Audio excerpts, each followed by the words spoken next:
আল্লাহ বলে কসম বান্দা, আমার কসম, মানে আল্লাহ আল্লাহর কসম খাইয়া বলছে, নিজের কসম খেয়ে বলছে আল্লাহ, বান্দা বিশ্বাস করো আমি কিন্তু তোমাদেরকে জিজ্ঞেস করব আম্মা কানু ইয়ামালুন, তোমাদের পুরা জিন্দেগীর প্রতিটা আমল কর্ম আমি জিজ্ঞেস করব, এটা কেন করেছ, এটা কেন ছেড়েছ, লিমা ফাআলতা হাদা লিমা তারাকতা হাদা। ফজরের নামাজ 1 বছর বান্দা 365 দিনে কোনদিন ফজরের নামাজ পড়ো নাই, আমার বান্দা কেন ছেড়ে দিলা, কেন ছেড়ে দিলা, কেন ছেড়ে দিলা, কেন করলা, এতগুলো মিথ্যা কেন বললা, এত টাকা সুদ কেন খাইলা।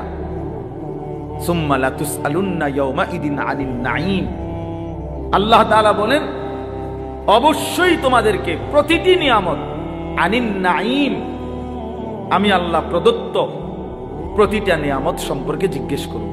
হাসি কান্না আনন্দ বেদনা, এই আসমান জমিন রোদ বৃষ্টি ক্ষেত ফুল ফল ফসল, স্ত্রী কন্যা জায়গা জমি হাত পাও দেহ অঙ্গ প্রত্যঙ্গ, এক এক লোকমা খাবার, এক এক ঢোক পানি, এমনকি প্রতিটা নিঃশ্বাস, আল্লাহর কসম আল্লাহ তাআলা জিজ্ঞেস করবে বান্দা আমার এক এক নিঃশ্বাসের হিসাব দাও, এক এক ঢোক পানির হিসাব দাও।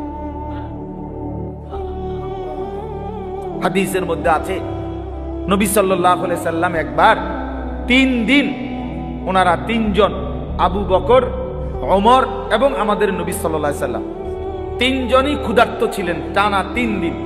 3 দিন পরে এক সাহাবীর, আনসারী মদিনার এক সাহাবীর খেজুরের বাগানে গিয়ে 2-4টা খেজুর খাইছেন আর একটু পানি পান করছেন, 3 জন। তো নবী সাল্লাল্লাহু আলাইহি সাল্লাম তখন হযরতে ওমর রাদিয়াল্লাহু তাআলা আনহুকে বললেন, ওয়াল্লাহি লা তুসআলু আন হাযান নাঈম, ওমর আল্লাহর কসম, এই যে খেজুর আর পানি খাইলা এইটার ব্যাপারে হাসরের দিন তোমাকে আল্লাহ জিজ্ঞেস করবে, ওমর এটুকুর হক কি আদায় করছে। এই আজকের এই 3 দিন ক্ষুধার্ত থাকার পরের এই 1 ঢোক পানি আর এই 2টা খেজুরের হিসাব দিতে হবে। কিতাবে আছে হযরত ওমর রাদিয়াল্লাহু তাআলা অবাক হয়ে গেছেন, ইয়া রাসূলুল্লাহ কি বলে, ক্ষুধার্ত অবস্থায় 3 দিন পরে 2টা খেজুর খাইলাম আর একটু পানি পান করলাম, এটারও হিসাব দিতে হবে। আল্লাহর নবী বলেন, ওয়াল্লাহি লা তুসআল, আল্লাহর কসম হিসাব দিতে হবে, লা তুসআল, জিজ্ঞেস করা। তাহলে এই পর্যন্ত 3 বেলা ভাত খাইছেন কয়দিন, মন মতো পানি পান করছেন কয়দিন, কত আইটেমের ফল ফলাদি খাইছেন কতদিন বলে। একটা সময় ছোটবেলায় আমাদেরও তো মনে আছে, আজ থেকে 30 বছর আগে 25 বছর আগে 1 কেজি আঙ্গুর কেউ কোনো ঘরে কিনছে না, 1 পোয়া 8 পোয়া আঙ্গুর অসুস্থ রুগী। আমার তো মনে আছে ছোটবেলায় আমার আব্বাই শুধু দেখতাম মালটা খাইতো, আব্বা অসুস্থ ছিল, আমরা তাকায় তাকায় থাকতাম, 1-8 পিস যদি কখনো দিত আব্বা মায়া করে তো এতটুকু হইতে পারত, নাই তো স্বাভাবিকভাবে আমাদের জন্য আনছে, এমন ছিল না, এমনই ছিল 30 বছর আগে, এমনই ছিল। আঙ্গুর 100 গ্রাম 200 গ্রাম, হাসপাতালে রুগী, হাসপাতালে তো ওই রুগীর জন্য পথ্য হিসাবে 100 গ্রাম আঙ্গুর কি নিয়ে গেছে, এমন না? কি বলেন চাচার, এটা তো ছিল। তাইলে আজকে আলহামদুলিল্লাহ কি পরিমাণ ফল ফলাদি আমাদের বাচ্চারা খাইতেছে, আল্লাহ তাআলা কি পরিমাণ রিজিক দিচ্ছে আমাদেরকে, তো সেই রিজিকের কি কোনো হিসাব দিবে না? কথা বলেন না? তাহলে এই জন্য বাবা আল্লাহ তাআলার এটা ওয়াদা, আমরা যদি এটা না বুঝি আমাদেরই বোকামি হবে। তোমরা যারা কিশোর তরুণ ছেলে অনেকেই আছো, কোনোভাবেই বুঝতে চাচ্ছ না, তুমি মনেই করো না যে তোমার যে মানুষ, তুমি যে মুসলমান, এবং তোমার যে 14 বছরের পর থেকে তোমরা যারা বালেগ হয়েছে, অর্থাৎ যাদের উপরে গোসল ফরজ হয়েছে, যাদের বীর্যপাত হয়, গোসল ফরজ হয়, সেদিন থেকেই তোমার হিসাব পুরাপুরি 100 তোমার প্রতিটা নিঃশ্বাসের হিসাব উঠতেছে আমল নামার মধ্যে। তাহলে তোমাকে এই বালেগ হওয়ার পর থেকে প্রথম সেকেন্ড থেকে তোমার হিসাব দিতে হবে। একটা চোখের দৃষ্টি, কতবার নারী দেখছো, ছবি দেখছো, নর্তকী দেখেছো, উলঙ্গ ছবি দেখেছো, প্রত্যেকটা পলক নজরের হিসাব দিতে হবে আল্লাহর কাছে।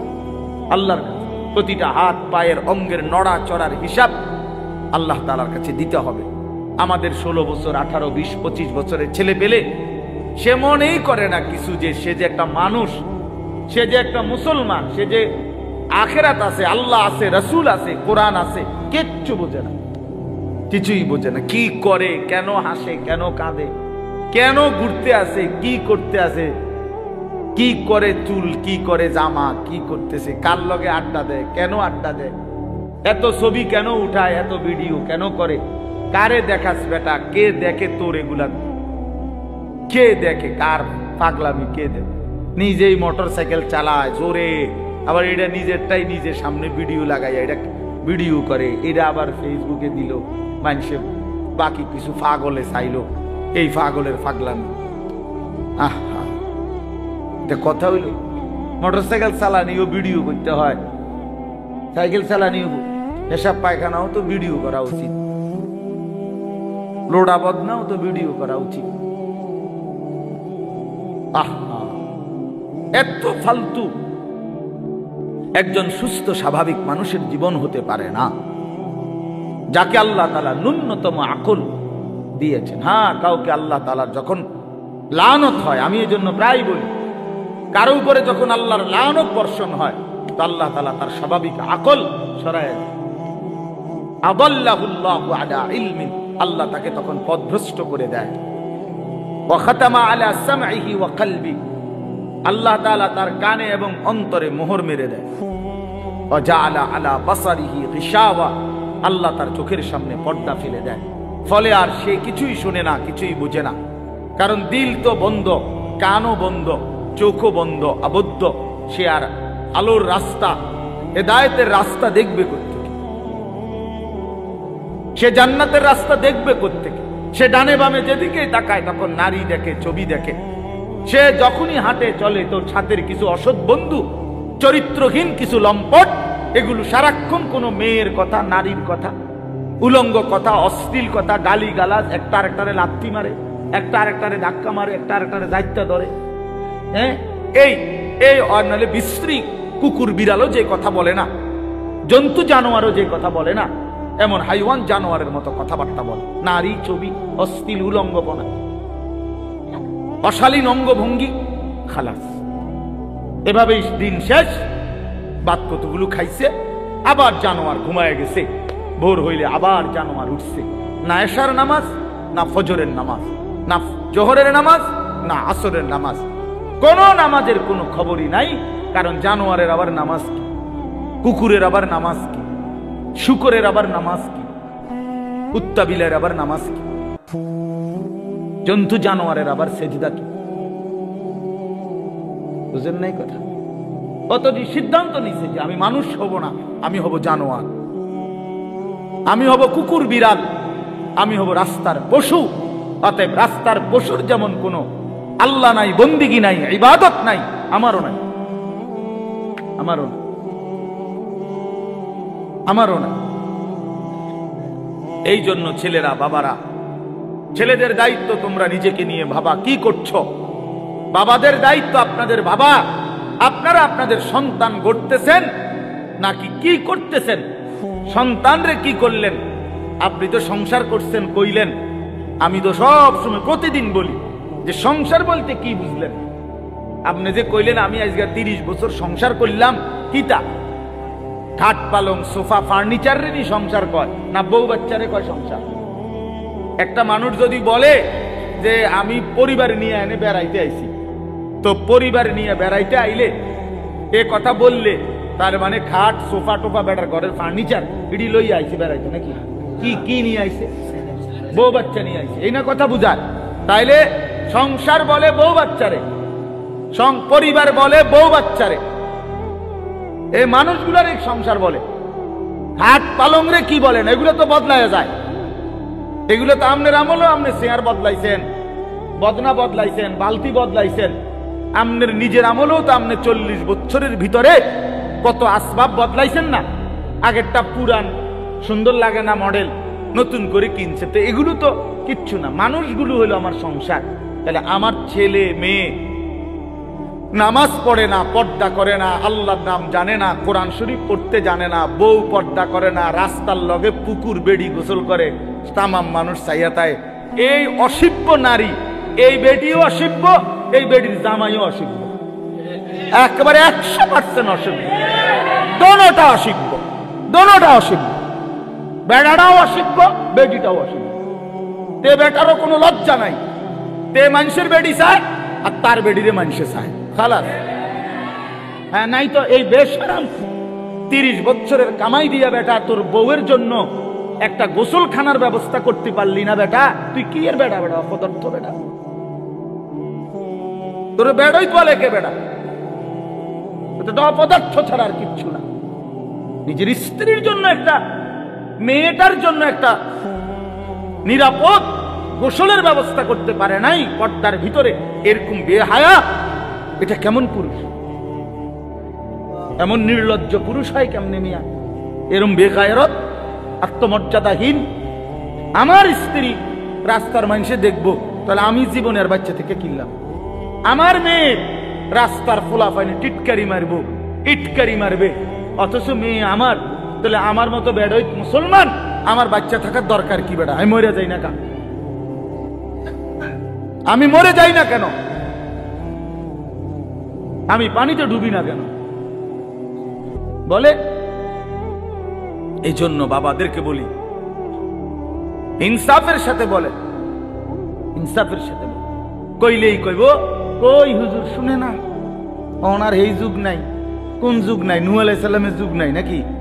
নূহ আলাইহিস সালামের যুগে তো মোড়েই শুনছে না, কথা বলেন না কেন? কয় না আগের এই যুগ না। কোন যুগ? নূহ আলাইহিস সালামের যুগ। ওই সময় দিয়ে কেউ ঈমান আনছে না, অল্প কয়টা মানুষ নাই।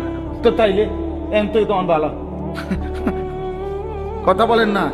এখন ভালো না রমিয়া? তো আপনি কোন কি আগের যুগ নাই? কিতাবা কোন যুগ নাই বলেন? এই জন্য বললেই হইল না, এই সমস্ত সামান্য 1-2 শব্দ বললেই হবে না। কোন নারী যদি, স্ত্রী ছেলে মেয়ে যদি নামাজ না পড়ে, পর্দা না করে, আল্লাহর কোরআন না পড়ে, সেজদা না করে, এরপরে তার প্রতি আমার করণীয় কি, এই ব্যাপারে ইসলামের কোনো দিক নির্দেশনা নাই। তো আপনি হেটা জিগান না কা? কথা বুঝেন নাই আমার? যে হুজুর আমি 50 বার বলছি আমার বেডিরে, আজ 2 বছর ধরে আমার বউরে পর্দা করতে বলছি, কথার কথায় কোনোভাবেই আমার বিবি পর্দা করে না, এখন আমি কি করতে পারি? এই ব্যাপারে ইসলামের কোনো নির্দেশনা নাই। তো সেইটা জিগাইবেন। এরপরের কামটা কি এটা বলতে আপনি জিজ্ঞাসা করবেন। আমি হুজুর কোনোভাবেই আমার বেটি আমার কথা শুনে না, বউ সে আমারে শুধু বিরক্ত করে অথবা এই কারণে কষ্ট দেয়, তো আপনি তালাক দিবার আগে আপনি আগে জিজ্ঞাসা করেন আছে কিনা, আর কোন ফর্মুলা আছে কিনা ইসলামে? না, কই এই লাভ দিয়ে উঠতেই একেবারে 19 থেকে 20 হইলেই একটা ফাল মাইরে 3 তালাক দিয়ে ফেলে, একবার সব 3 তালাক। বেওকুফ বেটা, কথায় কথায় 3 তালাক দিয়ে দাও, আবার পরে বে বে করে কান্দ। হুজুরদের কাছে গিয়ে হুজুর বুঝছি না, সেই সময় মাথা ঠিক আছিল না, সেই সময় মাথা ঠিক ছিল না বলে, এই সময় তো মাথা আগের থেকে পুরো ঠিক আছিল।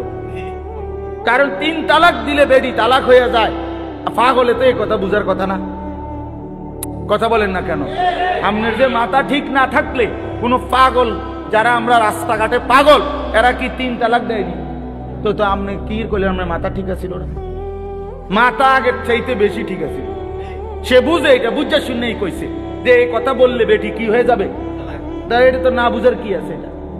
নাহলে এটা বললেন কেন আপনি? আপনি 1 তালাক 2 তালাক না বলি 1 সালাক 2 সালাক কইতেন না, তাইলে তার তালাক হইল, নাহলে কইলেন হইলে বেডি সালাক, বউ বুদ্ধিমান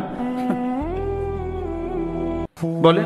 তার মানে আমাদের সমস্যা একটাই, আমরা আখিরাতকে ভুলে গেছি। মূল বিষয় এলে আখিরাতকে যদি কারো মনে থাকতো, খোদার কসম, তাহলে নিজের স্ত্রী, নিজের ছেলে, নিজের মেয়ে এবং নিজেকে ঈমান আমলের উপরে রাখার জন্য কি কি পন্থা, ইসলামে অপারগতার কিছু নাই, হতাশার কিছু নাই, শেষ মিনিট পর্যন্ত আর কি করা যায় এ ব্যাপারে ধারাবাহিক নির্দেশনা আল্লাহর কোরআনেও আছে, আমাদের রাসূলের জিন্দেগির মধ্যেও আছে। ইসলাম তো একটি পরিপূর্ণ বিধান, কথা বলেন না? ইসলাম কমপ্লিট কিনা বলেন? তাহলে যদি পূর্ণ বিধান হয় তাহলে এমন একটা জায়গা তাইয়া হুজুর আমি আটকাইয়া গেছি যে এইখান থেকে আইসা এবারে আর ইসলামের কোনো হুকুম নাই, এমন হইলে তো এটা পরিপূর্ণ বিধান হইল কই? আপনি যদি বলেন যে হুজুর আমি 10 বছর বুঝাইছি ফুতেরে, সে কোনোভাবেই নামাজ পড়ে না, হালাল খায় না, এখন আর ইসলামের কাছেও 10 বছর পরে কি করণীয় আর কিছু নাই ইসলামের মধ্যে, কাজে কোরআনেও কিছু নাই, হাদিসেও এই ব্যাপারে কোনো কথা নাই, আমি কি করতে পারি এই জন্য ছেড়ে দিছি, তাহলে এ কথা বললে আপনার ঈমান থাকবে নি? কথা বলেন, ঈমান থাকবে নি? কারণ ইসলাম তো একটি পরিপূর্ণ বিধান, কিয়ামত পর্যন্তের জন্য বিধান। তাহলে পৃথিবীর শেষ ইসরাফিল ফু দিলেও যদি কোনো প্রশ্ন আসে, কোনো বিষয় আসে, সেটার সমাধানও আল্লাহর কোরআনে আছে, রাসূলের জিন্দেগিতে আছে। আজ এই কথা বলার কোনো সুযোগ নাই বাবা, একজনই বোঝেন। আপনি একজনরে বললাম, মনে করেন আমি একজনও যদি বোঝেন আমি স্বার্থ। আমি ব্যক্তিগতভাবে কোনো সময় সংখ্যার কাঙ্গালি করি না, এটা সবাই জানে, আগের থেকেই আমার এই তবিয়ত। অর্থাৎ কয়জন এটা নিয়ে আমার কোনো সময় কোনো মাথা ব্যথা নাই, আমি বলতে থাকি এই আজকে 21 বছর আমার এই জিন্দেগি, আলহামদুলিল্লাহ। অর্থাৎ বলতে থাকা দরকার আমার। কয়জন? একজন শুনুক আর 1 লাখ শুনুক, খালাস, শুনছে তো শুনছে। তো আমি ধরে নিলাম যে আমি একজনকেই বললাম। এক ভাই তার ফিকির আসলো নিজের পরিবর্তন, স্ত্রী সন্তানের পরিবর্তন। প্রিয় বাপ, প্রিয় ভাই, এটা এই এক কথাটাই মনে রাখেন, নিজের সংশোধন, নিজের স্ত্রী সন্তানের সংশোধন, ঈমান আমল, আখিরাত, স্ত্রী বউ বাচ্চা এবং নিজের ওযু গোসল নামাজ রোজা, হালাল হারাম পাক না পাক, খোদার কসম এইটা নজর রাখা, এটাকে 1 নাম্বার প্রায়োরিটি, প্রাধান্য দেওয়া, এটাই মুমিনের পরিচয়, এটাই মুমিনের ডিউটি। আমার বউ বাচ্চার নামাজ আগে, বাদ পরে। আমার বউ বাচ্চার পর্দা আগে, এরপরে দুনিয়া। মনে করেন আমার বেরিয়ে আমার বউয়ের লগে থাকিয়া যদি বালতিটা কিনতো ভালো হইতো, ভালো চয়েস করতে পারতো, আমি মনে করলাম, কিন্তু পর্দার খেলাফ হবে, দরকার নাই, বালতি একটু কম সুন্দর হোক, তারপরও বিবির পর্দা হেফাজত হোক।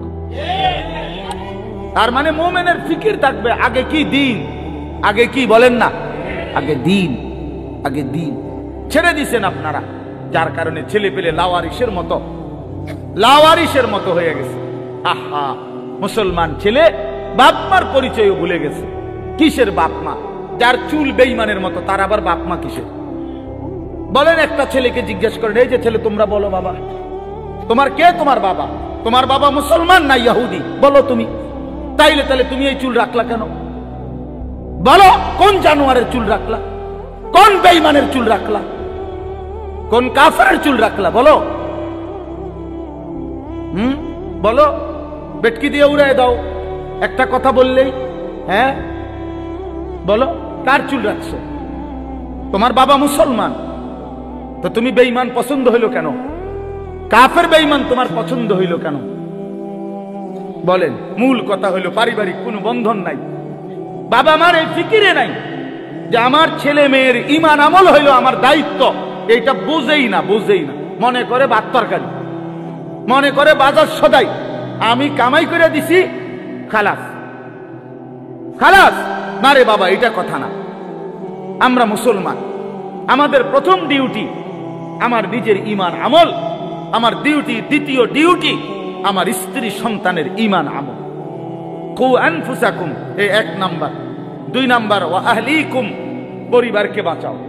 প্রথমে নিজেকে বাঁচাও জাহান্নাম থেকে, 2 নাম্বারে পরিবারকে বাঁচাও জাহান্নাম থেকে, 3 নাম্বার ওয়া আনদির আশিরাতাকাল আকরাবিন, আল্লাহ বলছে নিজের আত্মীয় স্বজন, নিকট আত্মীয় যারা, তাদেরকে বাঁচাও জাহান্নাম থেকে।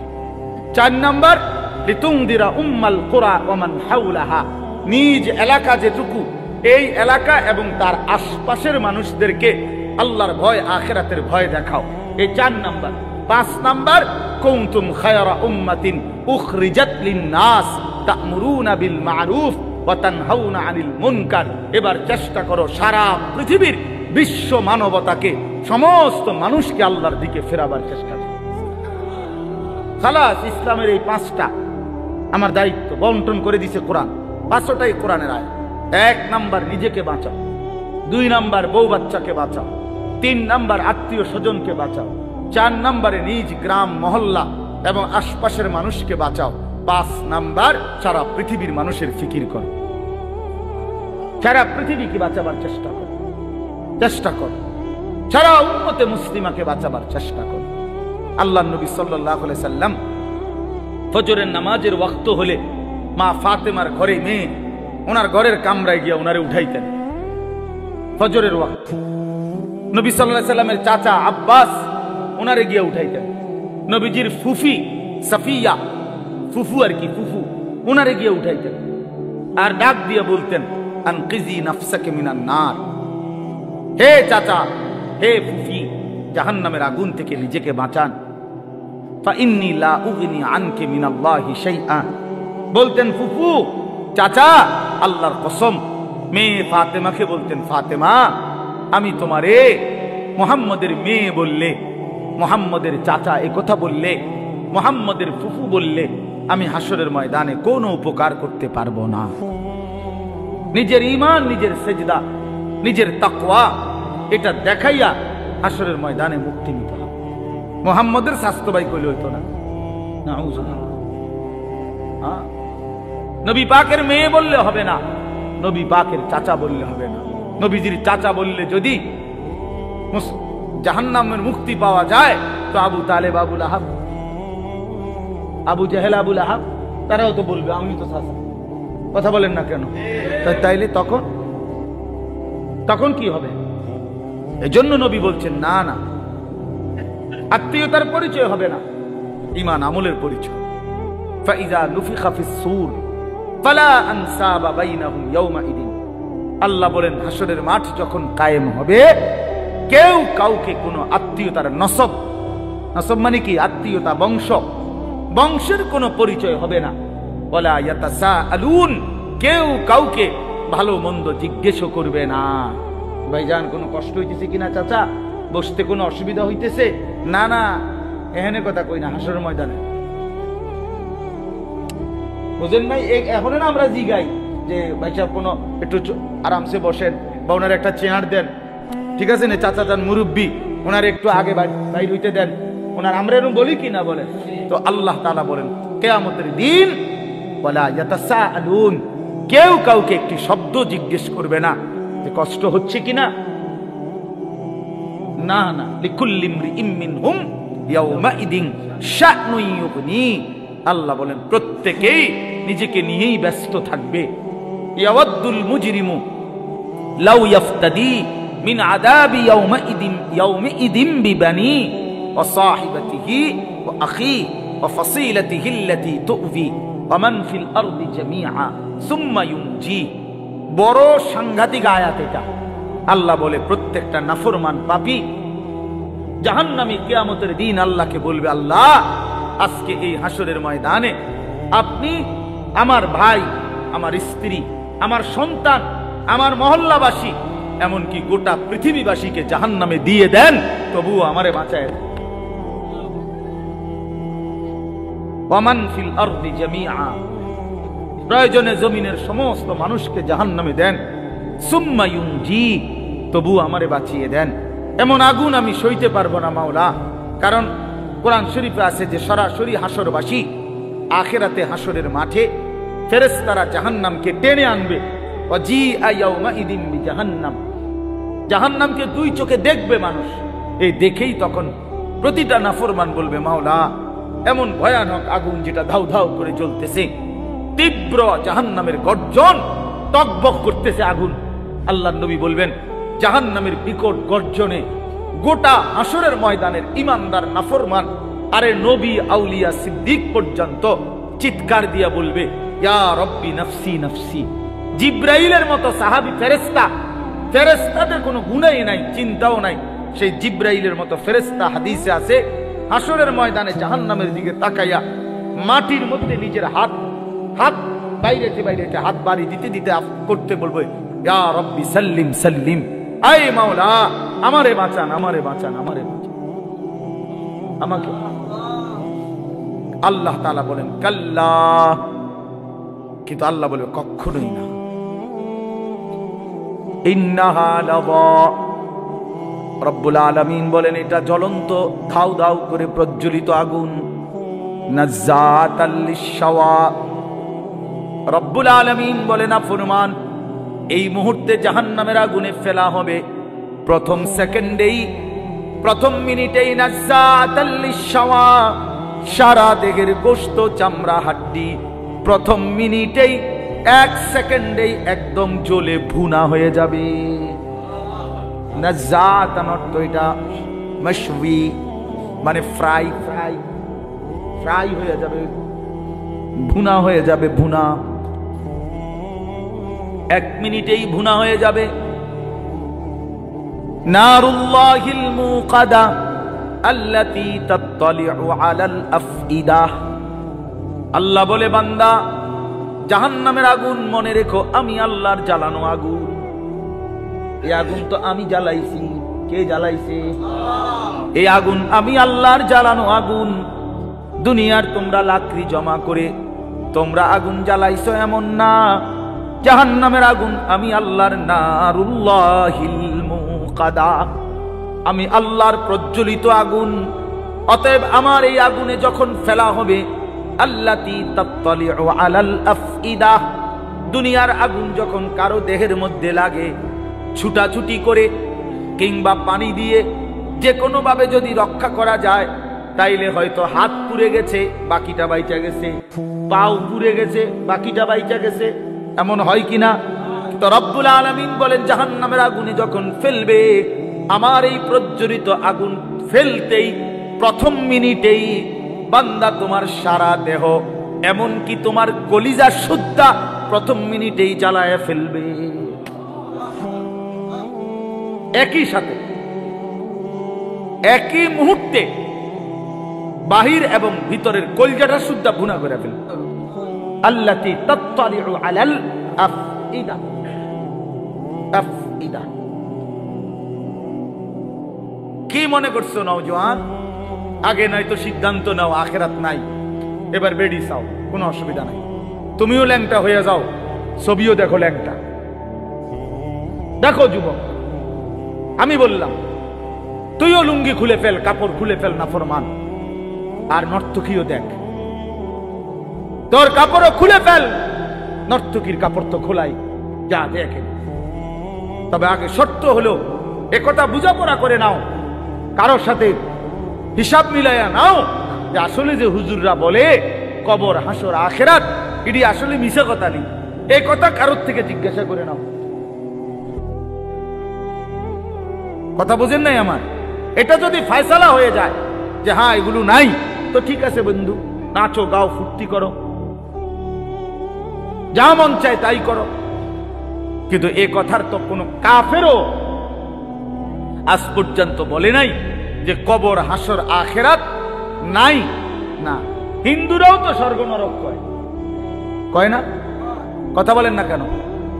হিন্দুরা মরলে আমরা যেরকম কই মরহুম, তারা কয় স্বর্গীয় উমক। তো হিন্দুরাও তো বলে, কাফের বেঈমানও তো বুঝে পরকাল, তুমি বুঝো না কেন? কাফের বেঈমানের পরকালের ধারণা ভুল ধারণা, মানে পরকাল মানে, কিন্তু পরকালের ব্যাপারে তারা যেই ধ্যান ধারণা, এটা তাদের ভুল। কিন্তু আমরা মুসলমান, আমাদের পরকালের ব্যাপারে বর্ণনা একেবারে স্পষ্ট। কোরআনুল কারীমের 3 ভাগের 2 ভাগে আখিরাত। আখিরাত নবী সাল্লাল্লাহু আলাইহি সাল্লামের সারা জিন্দেগীর চোখের পানি উম্মতের জন্য যে কাঁদছেন 23টা বছর। কি জন্য? যে আল্লাহ 23 বছর নবী কাঁদছেন উম্মতের জন্য। কেন? দুনিয়ায় যেন বাত মাসে কষ্ট না পায় উম্মত, এই জন্যই তো না? কথা বলে, উম্মত যেন বাতে মাসে কষ্ট না পায়, দুনিয়ায় বউ বাচ্চা লইয়া যেন সুখে চলতে পারে, এই জন্যই তো নবীর 23 বছরের চোখের পানি, নাকি? তাহলে কি জন্য?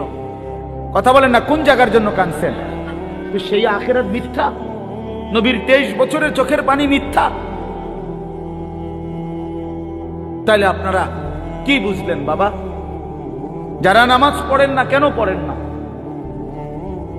কি বুঝছে? মানে আমার লোক, আমার কথা হলো, আমার এটা মাঝে বুঝতে মন চায়, জানতে মন চায় যে একটা যুক্তি তো থাকবে যে হুজুর আমনে যত কথাই কন এটা এটা হইতো না, আমি এটা বুঝছি, আমনে নাম বুঝেন ধরলো আমি বুঝছি, তো এইটা আমারে বুঝায় কর না। আচ্ছা আমরা শুনি, কি দৃষ্টিতে তুমি বুঝলা আখেরাত নাই, পরকাল নাই, এই পাপের কোনো বিচার হবে না, এটা কেমনে বুঝলা? একটা যুক্তি তো থাকবে মানুষের। এই জন্য দয়া করে ভাবতে শিখে। আমি আমার সবটুকু দিয়ে বলতে, আমি আজীবন চেষ্টা করছি আমার এই ছোট্ট জীবনটা বলতে বলতে আজ আর শরীর অনেক কাহিল হয়ে গেছে, ব্যস্ততা অনেক বাড়ছে, কিন্তু শরীর কি হয়ে গেছে? দুর্বল হয়ে যাচ্ছে, দুর্বল হয়ে গেছে। কিন্তু তবুও চেষ্টা করছি বলে যাওয়ার। অর্থ হইলে কথা বলা, বাবা আখেরাত সত্য, কবর সত্য, আসর সত্য। প্রিয় বন্ধু নষ্ট হইও না, ছেলেরা নষ্ট হইও না। বাপ পচে যাওয়া জিনিস কেউ গ্রহণ করে না, বখাটেকে দুশ্চরিত্রকে কেউ পছন্দ করে না, লম্পট চরিত্রহীন নারী লুভী, জিনা বেবিচার অসভ্যতা মদ জুয়া আসক্ত এমন অপদার্থ জানোয়ারকে কেউ পছন্দ করে না। তারে কুকুরের সাথেই মানায়, মানুষের সাথে মানায় না। বেনামাজিকে জানোয়ারের সাথেই মানায়, ইমানদার মুসলমানের সাথে মানায় না, মানায় না। এজন্য এটা জরুরি বিষয়, এটা বুঝার বিষয়। কেন আমি নামাজ পড়বো না, কেন আমি হালাল খাবো না? 30 বছর ধরে যারা সুদ খাইতেছেন, এই বাবা সংসারের অভাব পূরণ হয়েছে তো? বলেন না কেন? 30 বছর ধরে যেই বাটপারে ওজনে কম দেয়, এই বাটপারে জিজ্ঞাসা করেন না যে বাটপার তোর এই 30 বছর ধরে যে কাস্টমার ঠকাস, তোর অভাব গেছিনি না যাবে কোনোদিন? তো লাভ হইলো কি বেড়া? কিরে এত সিটারি করে কাম তো লাভ হইলো না, সিটারি যা করলাম, কই সংসারের অভাব তো গেল না, কিস্তি তো শেষ হয় না, কিস্তি তো শেষ হয় না, প্রয়োজন তো শেষ হয় না। কই কিস্তি ইনকাম করে 90,000, কিস্তি চলে 6 না। হ্যাঁ কথা বলেন না কেন? কিস্তি কারণটা কি? বেড়ারে দিয়েও কিস্তি লইছে, বেড়িরে দিয়েও কিস্তি লইছে, পুতের বউরে দিয়েও কিস্তি লইছে, নাতিরে দিয়েও কিস্তি লইছে। সংসারের সবগুলো হারাম কর, বউ হারাম কর, স্ত্রীও হারাম কর, পুতের বউ হারাম, প্রত্যেক কিস্তি যে লইছে তো হারাম কর। কথা বলেন না কেন? মাতেন না কা নাইরে আপনি পাল্টা জবাব দেন। হ্যাঁ কোন আমি শুনি, তর্ক করেন। কিস্তি মানে তো হারাম, সুদ মানে তো হারাম, সুদ মানে তো হারাম। তো বলে হুজুর না খাইয়া মরে যাবো নি? হ্যাঁ মরে যাবেন, মরলে কি শরম নি? কোন মানুষ মারা গেলে এটা কি বেজ্জতি নি যে ছি ছি ছি জীবনে কেউ মরলো না, হায় হায় রে আস্তাগফিরুল্লাহ আস্তাগফিরুল্লাহ, এরকম শরমের কথা? লোকটা মরে গেল বলে বলেন মরে যাওয়া কোনো শরম? তো মরে যাবে, অসুবিধা কি? আমারও তো অনেক সময় অনেকে বলে যে হুজুরে না খাইয়া কি মরে? হ্যাঁ মরে যাবেন আপনি, অসুবিধা কি? না খাইয়াই মরে যাবেন, অভাবে মরে যাবেন, ঠিক আছে, কিন্তু এরপরও তো চোখটা বন্ধ হইলে জান্নাতের দুয়ার খুলে যাবে। যে মাওলা অভাবে পড়ে গেছি তো তোমারে ছাড়ি নাই, খাইতে পাই নাই কিন্তু তোমারে ছাড়ি নাই। নবী সাল্লাল্লাহু আলাইহি সাল্লাম তো পেটে 2টা পাথর বাঁধছে। আপনারা আমাদের কার হালাত এমন হইছে ক্ষুধার কষ্টে? হ্যাঁ পাথর বাঁধছেন বলে 3 দিন খান নাই টানা, এমন আমাদের কারো জানা মতে, আর আমরা বাদ দেন মিয়া, আমাকে জানা মতে বলে আমার চাচা একবার এরুম হয়েছে, আমার জ্যাডার একবার এরুম হয়েছে যে 3 দিনে এক লোকমা খাবার খায় নাই, এমন হয়েছে চাচা? আপনি শুনছেন চাচা? আপনি তো মুরব্বী বয়স্ক, আপনি বলেন চাচা, আপনি বলেন এমন শুনছেন কোনদিন? কিন্তু আল্লাহ নবী সাল্লাল্লাহু আলাইহি সাল্লাম যে দিনের পর দিন 3 দিন ক্ষুধার্ত ছিলেন, এ কথা কি আপনারা শুনেন নাই? তাহলে নবীজির চাইতে ক্ষুধার কষ্ট বেশি সয়েছে এমন উম্মত তো এই 1450 বছরও এখনো হয় নাই। সাহাবায়ে কেরাম, আবু বকরের মতো দামি সাহাবী, ওমরের মতো দামি সাহাবী, হযরত আয়েশা নবীজির স্ত্রী বলেন রাআইনা হিলালান সুম্মা হিলালান সুম্মা হিলালান। নবীজির স্ত্রী বলেন এক চাঁদ উঠছে, এটা ডুবছে, আরেক চাঁদ উঠছে, এটা ডুবেছে, আরেক চাঁদ উঠছে, এটাও ডুবছে। কয়টা হলো? কয় মাস? 3 মাসে আল্লাহর কসমে মসজিদে বসা। নবীজির হাদিস, আম্মা জান আয়েশা বলে, মা আওকাদাত ফি আবিয়াতে রাসূলিল্লাহ নারুন। আবিয়াত বহু বচন না, বাইতুনের। রাসূলের 9 জন বিবি। আম্মা জান আয়েশা স্ত্রী বলে, আমরা 9 বিবির কারো ঘরে এই গোটা 3 মাসে কোনো দিন রান্না করা চুলায় কোনো খাবার আমরা খাই না, কোনদিন। ফামা আইশুকুম, সাহাবী জিজ্ঞেস করছে, মা তাহলে বাঁচলেন কিভাবে? ফামা আইশ, জীবনটা চালাইলেন কেমনে? আল্লাহর নবীর স্ত্রী বলেন, আত্তামারু ওয়াল মা, খেজুর এবং পানি। 3 মাস খেজুর এবং পানি, সকালেও এটা, দুপুরও এটা, রাতেও এটা, শনিবারও এটা, রবিবারও এটা, সোমবার, মঙ্গলবার, বুধবার, বৃহস্পতিবার, শুক্রবার, প্রতিদিন একই জিনিস। এভাবেই জিন্দেগি পানি, খেজুর, খেজুর, পানি। খেজুরও তো অল্প, 1টা 2টা 8টা। খেজুরের দানা বাইটা পিসাইয়া পাউডার বানায়া সাহাবায়ে কেরাম খেজুরের দানা পানি ভিজায়া ছাতুর মতো বানায়া তারপরেও খাইছে।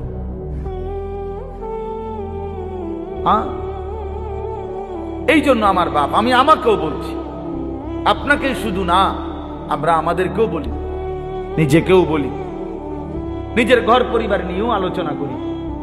তাহলে আমরা প্রত্যেকে ইনশাআল্লাহ আমাদের জিম্মাদারি মনে রাখেন। কু আনফুসাকুম, আমি যে কথার থেকে এতগুলো কথা বললাম, অর্থ হলো নিজের ফিকির করা। আমার ঈমান, আমার আমল, আমার আখিরাত, আমার স্ত্রী সন্তানের ঈমান, আমল, আখিরাত, আমার বাপ। এবার আমি শেষ অংশে কথাটা বলতে চাই, এটা আমরা যারা এখানে যে কয়জন মনোযোগ দিয়ে শুনছেন, আমি সবাইকে বলি, আমরা এটা মনে রাখতে হবে, আমরা মুসলমান, আমাদের জীবন আখিরাত, আমাদের জীবন দুনিয়া হবে না। আমাদের একবার বিশ্বাস করেন, 200 কোটি মুসলমান আমরা যদি রাত দিনও পরিশ্রম করি দুনিয়া উপার্জনের জন্য, আল্লাহর কসম, খোদার কসম, কাফের বেঈমানের সমপরিমাণ দুনিয়া আল্লাহ আমগরে দিবে না। এটা আল্লাহর ওয়াদা, দিত না। মানে আমি হেবড়ারে কইলাম শাহাদাত, আপনি যদি মাথাও ফাড়াই এলাম, আমি টাকা 500 চাইছি না, দিতাম না বেটা। এবার তুমি যেটা মনে করো এটা করো, আমি কইলাম দিতাম না, দিতাম না, তখন আমি কেমনে নিবেন আপনি আমার টেয়াটা? কথা বুঝেন নাই আমার? আমি যে কইছি, একেবারে কসম করে কইছি যে আমি টেয়াটা দিতাম না।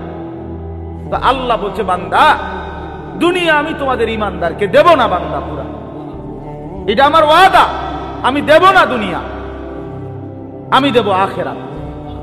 আখিরাতে আল্লাহ বলছে, বান্দা দুনিয়া আমি তোমারে প্রয়োজন মাফিক দিচ্ছি, আর কাফেরকে দুনিয়া বেশি দিলাম, তবে আখিরাতে পুরাটা তোমাদের ইমানদারদের জন্যই বরাদ্দ রাখলাম, বেঈমানকে এক ঢোক পানিও পান করতে দেব না, এক ঢোক পানি। চোখটা বন্ধ হইলে কোনো বেঈমান আর এক ঢোক পানি পাবে না, এক লোকমা খাবার আর কোনোদিন মিলবে না। লা ইফাত্তারু আনহুম ওয়া হুম ফীহি মুবলিসুন। আল্লাহ বলে, জাহান্নামী জাহান্নামের আগুনে 1 সেকেন্ডের জন্য বিরতি পাবে না। লা ইফাত্তারু, বিরতি হবে না। কি ভাই, তাহলে আপনি কি লেগে লাফালাফি করতেছেন? আমরা কেন এরকম পাগল হয়ে গেলাম? পারতেন না তো? দুনিয়া আমরা বেঈমানদের সমপরিমাণ হবে না, এটা আল্লাহর ওয়াদা, আল্লাহর ওয়াদা। তো যার হাতে সব, তিনি বলতেছেন আমি তোমারে দিতাম না, আপনি কীর্তন কারাগারি করেন কেন? এই সাফাসাফিটা করতেছেন, উনি কইলো দিত না? বলেন বলেন। একজন ফুট বিদেশ ফাড়াইয়া আপনি এখানে বিরাট কিছু করে লাগবেন, কিতা এই ঘুরে ঘেরে ফাঙ্গাসার তেলাপিয়ারি আমরা জানি না, আর কিতা যার ফুট ইটালি এবার কিতা খায়, হ্যাঁ, যার 3 ফুট বিদেশ এবার কি খায়, হ্যাঁ কি খায়? দৈন্যতা করলা, দুন্দুল ফুলকপি আর পাতা কপি, পারবের মুরকা আর কক মুরকা, আর কিতা খান আপনি? আপনি কি বাঘের গোস্ত খান নাকি? কা খাইবেন না আপনার ফুট ইটালি? আপনি কি লেগে হুদা মুরগের গোস্ত খাবেন? এটি তো আমরা আঙ্গাল কাঙ্গালরাই খাই। আপনি তো প্রতিবেলা সিংহের গোস্ত খাওয়া দরকার, আপনার 3 ফুট বিদেশ। কই দুনিয়া কি ভোগ করছি আমরা? এই সামান্যটুকু দুনিয়া, 3 বেলাও তো আমরা ঠিক মতো সামান্য কুদ্দুর খাবার খাই, এইটুকুর জন্য আখিরাত ছেড়ে দিলেন। একটা অটো ড্রাইভারের সারাদিন ইনকাম কত? সব যাইয়া তুইয়া 300 টাকাও তো থাকে না, এই 300 টাকার জন্য আল্লাহকে ছেড়ে দিলেন। একটা সিএনজি ড্রাইভারের ইনকাম কত? সারাদিনে 700-800 টাকাও তো থাকে না, সব মালিক জমা, গ্যাস, এরপরে রাস্তার যে খরচ, ওই যে জায়গায় জায়গায় টাকা দিতে হয় না, জিবি না কি কয় দিলে, এগুলো দিয়া ঠিয়া 700-800 টাকাও তো থাকে না। তো 700-800 টাকার জন্য মহান আল্লাহকে ছেড়ে দিলেন, 5 ওয়াক্ত নামাজ ছেড়ে দিলেন, 300 টাকার জন্য 1 ওয়াক্ত নামাজ পড়তে পারলেন না, 700 টাকা মিলাইতে গিয়ে 1 ওয়াক্ত নামাজ পড়লেন না। হায় হায় নাফরমান, কত বড় নাফরমান। একটা চা দোকানদার, তার ডেইলি ইনকাম কত? 30,000। কথা বলে না? হ্যাঁ, তাহলে বড় জোর 500 টাকা।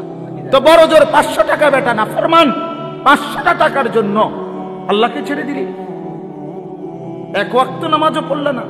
ছি ছি ছি ছি ছি। তোমরা যুবকরা বলো বাবা, 12,000 টাকার একটা মোবাইলের জন্য আল্লাহকে বাদ দিয়ে দিলা।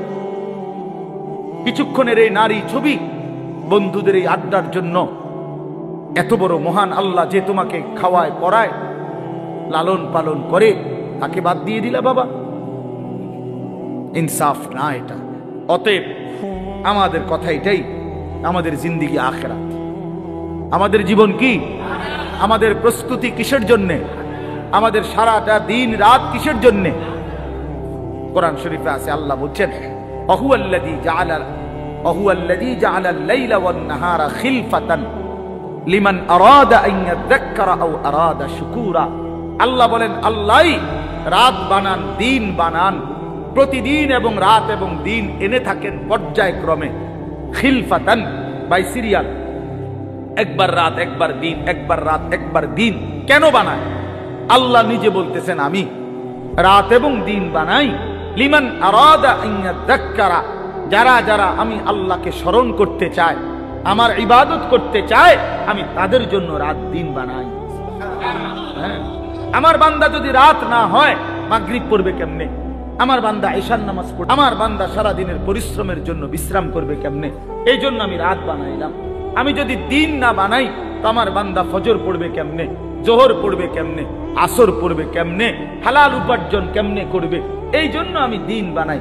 তো আল্লাহ তাআলা বলেন, সেজদার জন্য, আমার হুকুম মানার জন্য আমি রাত বানিয়ে থাকি, দিন বানিয়ে থাকি।